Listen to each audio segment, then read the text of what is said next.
வணக்கம் நண்பர்களே, நான் உங்கள் ராஜேஷ், தொழில் மேலாண்மை பயிற்சியாளர். இந்த பதிவில் நிறைய பேருக்கு ஒரு கன்ஃபியூஷன் இருக்கும். நான் பிஸ்னஸ் பண்ண போகிறேன், இது வியாபாரம் சம்மந்தமான பிஸ்னஸ் பண்ணலாமா அல்லது உற்பத்தி சம்மந்தமான பிஸ்னஸ் பண்ணலாமான்ட்டு. இதுக்கு முன்னாடி ஒரு சின்ன கதைக்கு போயிட்டு வருவோம். ஒரு தொழில் முனைவர் ஒரு வியாபாரம் பண்ணலான்னு முடிவு பண்ணுறாரு. ஓகேங்களா, ஏதோ ஒரு பொருளை வாங்கி அது மேலே ஒரு லாபத்தை வச்சு விற்கலான்னு முடிவு பண்ணுறாரு. அந்த சுச்சுவேஷனில் அந்த பொருளையும் வாங்கி விற்கிறாரு. வாங்கி விற்கும்போது அவர் மாதம் ஒரு குறிப்பிட்ட அளவு வியாபாரம் நல்லா நடக்குது, குறிப்பிட்ட அளவு லாபம் எடுக்கிறார். அதில் ஒரு சில விஷயம் மேனேஜரல் கான்செப்ட் தெரியாததுனால கொஞ்சம் கடனும் போய் மாட்டிக்குது.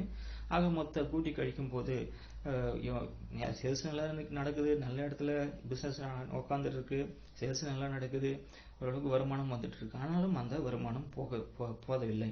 மறுபடியும் என்ன பண்றாரு, மறுபடியும் இன்னும் கொஞ்சம் அமௌண்ட் போடுறாரு. அப்பயும் பிஸ்னஸ் நல்லா நடக்குது, அப்பயும் வருமானம் வந்துட்டு இருக்கு, அப்பயும் அந்த விஷயம் போடவில்லை. பொறுமையா அவர் மனசுல தோணுது, இந்த பொருளை நான் வாங்கி விற்கிறதுக்கு போல உற்பத்தி பண்ணா என்ன சொல்லிட்டு யோசிக்கும் போது உற்பத்தி தொழிலை தொடங்கி மறுபடியும் உற்பத்தி பண்றாரு. அதே பொருளை உற்பத்தி பண்ணி விற்கிறாரு. மீண்டும் அதே விஷயம் நடக்குது. வியாபாரத்துல எந்த அளவுக்கு முதலீடு பட்டாரோ அதை விட 2 மடங்கு உற்பத்தி தொழில முதலீடு பண்றாரு. முதலீடு பண்ணி பிசினஸ் ரன் பண்றாரு. 1 மாசம் 3 மாசம் 4 மாசம் போகுது. அந்த வியாபாரத்துல எந்த அளவுக்கு அவர் லாபம் எடுத்தாலோ அதே அளவு தொகையை மட்டுமும் இவர் உற்பத்தியிலும் எடுக்க முடிகிறது. அப்ப நான் பிசினஸ் பண்ணிட்டு இருக்கேன், ட்ரேடிங் பண்ணிட்டு இருக்கேன், நான் உற்பத்தி பண்ணலாமா, நான் உற்பத்தி பண்ணிட்டு இருக்கேன், ட்ரேடிங் பண்ணலாமா நினைக்கிறவங்களுக்கு ஒரே கான்செப்ட் தான். எந்த பொதுவான கான்செப்ட் பாத்தீங்கன்னா, வியாபாரம் பண்றவங்களுடைய உற்பத்தி பண்றவங்களுக்கு லாபம் சற்று அதிகமாகத்தான் இருக்கிறது. எப்படின்னு பாத்தீங்கன்னா, காம்படிஷன் இல்லாத சூழ்நிலை. அதை நான் ஏற்கனவே சொன்ன மாதிரி ஒரு 20 வருஷம் இல்ல 15 வருஷம் இல்ல 10 வருஷத்துக்கு முன்னாடி ஸ்டார்ட் பண்ணது எல்லாமே வியாபாரத்தோட உற்பத்தி தொழில்கள் சற்று லாபம் அதிகமாக இருக்கிறது.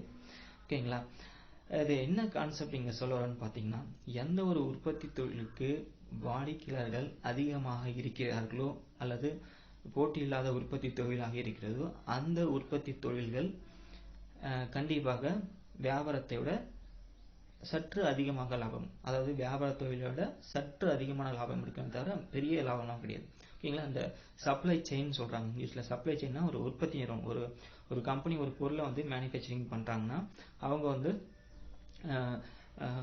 Distributor, wholesaler, retailer, end user, அப்படி கை மாறி தான் ஒரு பொருளை எண்ட் யூசர் வரைக்கும் வருது. ஓகேங்களா, அப்படி வரும்போது நடுவில் இன்டர்மீடியேட் இருக்காங்க பார்த்தீங்கன்னா, வாங்கி விற்கிறவங்களும் கொஞ்சம் லாபம் எடுப்பாங்க. ஓகேங்களா, அப்ப அவங்களுடைய லாபத்தையும் உற்பத்தியாளர் கவனத்தில் கொண்டு அந்த பொருளை உற்பத்தி செய்ய வேண்டும். ஓகேங்களா, அவ்வாறு இல்லாம இன்னொரு டைப் இருக்காங்க. ஒரு சில பிசினஸ் என்ன பண்ணாங்க, ஒரு மேனுஃபேக்சரிங் பிசினஸ், அது ஒரு பொருளை உற்பத்தி பண்றாங்க. அந்த உற்பத்தி பண்ற பொருளை ஒரு ஏற்கனவே நான் சொன்ன மாதிரி ஒரு 5 பேர்கிட்ட கை மாறிடும். பெரிய எம்என்சி கம்பெனி கிட்ட ஒரு நார்மலான மீடியம் கம்பெனி ஒரு 2 பேர்கிட்ட கை மாறி வரும். ஓகேங்களா, ஒரு சில கம்பெனி ஒரே நடுவில் ஒருத்தர் மட்டும் கை மாற்றி கொடுப்பாங்க. ஒரு சில கம்பெனி அவங்களே உற்பத்தி செய்து அவங்களே எண்ட் யூசர், கடைநிலை நுகர்வோர்களுக்கு கொடுக்கிறார்கள். ஓகேங்களா, இந்த கான்செப்ட்ல ஒவ்வொரு பிசினஸ் சைக்கிளுக்கும் ஒவ்வொரு வகையான பெனிஃபிட்ஸ் இருக்கு. ஓகேங்களா, ஃபார் எக்ஸாம்பிள் உங்களுடைய வாடிக்கையாளர்கள் நிறைய உலகத்தில் இருக்கிற எல்லாருமே ஒரு குறிப்பிட்ட இருக்கிற எல்லாருமே அந்த பொருளை கண்டிப்பா கன்சியூம் பண்ணுவாங்கன்ற சுச்சுவேஷன்ல அவங்களுடைய சப்ளை செயின் கண்டிப்பாக பெருசாக தான் இருக்கும். ஃபார் எக்ஸாம்பிள் பேஸ்ட் தயாரிக்க நிறுவனம் ஒரு சின்னதா ஒரு ஊர்ல ஒருத்தர் மட்டும் சின்னதா வச்சுட்டு அதை தயாரிச்சு அந்த ஊர்ல இருக்கிறவங்க மட்டும் சப்ளை பண்ணாத அந்த அளவுக்கு ஒரு ப்ராஃபிட் எடுக்க முடியாது. ஓகேங்களா, அப்ப அவங்க எப்படி இருக்கணும்னா எல்லாரும் கன்சியூமர், அவங்க பெரிய யூனிட் இருக்கணும். அவங்க distributor wholesaler, retailer and user, இப்படி கை மாறிட்டே வரும்போது அவங்களுடைய ஒர்க்கிங் கேபிட்டல் பாதிக்காது. ஏன்னு பாத்தீங்கன்னா, மொத்தமா முதலீடு போட்டு ரொட்டேஷன் பண்றதோட அந்த முதலீடுன்றது டிஸ்ட்ரிபியூட்டருக்கு கொஞ்சம் வரதுக்கு வாய்ப்பு இருக்கு. ரீட்டைலர், ஹோல்சேலர், அப்படி அங்கிருந்து கொஞ்சமா அவங்ககிட்ட போய் வர்றதுக்கு வாய்ப்பு இருக்கு. ஓகேங்களா, அப்ப ரெண்டாவது விஷயம் என்னன்னு பாத்தீங்கன்னா, நடுவு 2 இன்டர்மீடியேட் மட்டும் இருக்காங்க, நடுவு கை மாத்தி விடுறாங்க, 2 பேர் மட்டும் இருக்காங்க சுச்சுவேஷன்ல. அங்க போதுமானது அந்த பொருட்கள் எப்படி இருக்குன்னு பாத்தீங்கன்னா, ஒரு விலை சற்று அதிகமாகவும் வாடிக்கையாளர்கள் ஓரளவுக்கு இருக்கக்கூடிய டைப்ஸ் இருக்கணும். ஓகேங்களா, மூணாவது விஷயம் என்னன்னு பாத்தீங்கன்னா, மேனுஃபேக்சரிங் அப்புறம் எண்ட் யூசர். ஓகேங்களா, அங்க எப்படின்னு பாத்தீங்கன்னா, அந்த பொருளுக்கு லாபம் அதிகமாக இருக்கணும். அந்த உற்பத்தி பொருள் கம்மியாக இருக்கணும். அப்படின்ற சுச்சுவேஷனில் அந்த உற்பத்தி நிறுவனம் ஒரு சொல்லக்கூடிய அளவுக்கு லாபம் அளிக்கிறது. அப்போ உற்பத்தி தொழில் நல்லதா அல்லது வியாபார தொழில் நல்லதா என்பதை எவ்வாறு நிர்ணயிக்க வேண்டும் என்பதை கூட முடிவெடுப்பது அந்த நீங்கள் விற்கக்கூடிய அல்லது விற்கக்கூடிய பொருட்களின் தன்மை, விலை, தரம் ஆகியவற்றை அடிப்படையாக கொண்டிருக்கிறது. ஓகேங்களா? அப்போ ஒரு எஃப்எம்சிஜி, அதாவது கன்சியூமபிள் குட்ஸ், அதை தயாரிக்கிற நிறுவனம் நான் தயாரித்து டைரெக்டாக என்டியூசரோட விற்க போகிறன்றதும் ஒரு முட்டாள்தனமான விஷயம். இன்னொரு விஷயம் என்னன்னு பார்த்தீங்கன்னா ஒரு பெரிய பொருட்கள், நல்ல லாபம் உள்ள பொருட்களை நான் பெரிய அளவு உற்பத்தி பண்ண போகிறேன்றதும் கொஞ்சம் யோசிக்க வேண்டிய விஷயம். ஓகேங்களா? அப்போ இந்த விஷயத்தில் நீங்கள் என்ன கற்றுக்க வேணும்னு பார்த்தீங்கன்னா உற்பத்தி வியாபாரத்தை விட உற்பத்தி சற்று அதிகமான லாபத்தை உள்ளடக்கியது. உங்களுடைய உற்பத்தி, நீங்கள் சிறு தொழில் முனைவோராக இருக்கும் சூழ்நிலையில் உங்கள் உற்பத்தி பொருட்களை என்டியூசர்களிடம், அதாவது நேரடியான வாடிக்கையாளர்களிடம் கொடுக்கும்போது அங்கு அதிகப்படியான லாபம் உங்களுக்கு நேரடியாக கிடைப்பதற்கு வாய்ப்புகள் அதிகமாக இருக்கின்றன.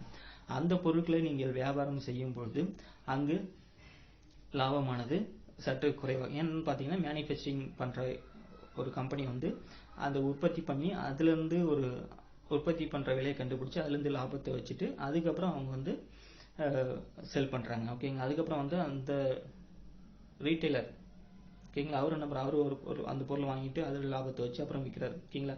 உதாரணத்துக்கு சொல்ல போனா ஒரு ஃபர்னிச்சர், ஓகேங்களா, ஒரு ஃபர்னிச்சர் மேனுஃபேக்சரிங் இண்டஸ்ட்ரீஸ் அந்த தொழிலுக்கு மட்டும் எக்ஸாம்பிள் நான் சொல்கிறேன்.